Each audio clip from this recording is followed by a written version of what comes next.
আপনার ব্যাঙ্ক অ্যাকাউন্টের সাথে কিভাবে আপনি ডিবিটি লিঙ্ক করবেন। তো তার জন্য চলে আসুন ক্রোম ব্রাউজারে, সেখানে এসে সার্চ করুন এনপিসিআই বলে সার্চ বারে সার্চ করুন। তারপর উপরে দেখতে পাচ্ছেন 3 ডট অপশান, সেখানে ক্লিক করুন।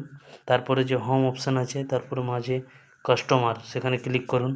তারপর আপনি চলে আসুন ভারত আধার সিডিং এনেবলার, এখানে ক্লিক করুন। এখানে ক্লিক করার পরে আপনি চলে আসুন আধার সিডিং/ডি সিডিং সেই অপশানটাতে। তো এখানে আপনি আপনার আধার নাম্বারটা দিয়ে দেন, তারপরে সিডিং অপশানটা ক্লিক করুন। তারপরে আপনি আপনার কোন ব্যাঙ্ক, যদি যে কোনো ব্যাঙ্ক আপনার হতে পারে, সেখানে আমার অ্যাক্সিস ব্যাঙ্ক আমি দিলাম। সিডিং টাইপটা ফ্রেশ সিডিং, যেহেতু আপনি নতুন বা ফার্স্ট টাইম করছেন তার জন্য ফ্রেশ সিডিংটা করলাম। তারপরে এখানে অ্যাকাউন্ট নাম্বারটা, এখানে আপনার অ্যাকাউন্ট নাম্বারটা দিয়ে দেবেন। তারপরে এখানটা এসে আবার অ্যাকাউন্ট নাম্বার দিবেন এবং কনফার্ম করবেন যে এই অ্যাকাউন্টটা আমার। তারপরে এখানে ব্লু টিকটা ক্লিক করবেন। তারপর আপনি এখানে ক্যাপচাটা দেখতে পাচ্ছেন, এই ক্যাপচাটা ফুলফিল করবেন এই জায়গাটায়। তারপর সাবমিট করে দেবেন। আশা করি হয়ে যাবে।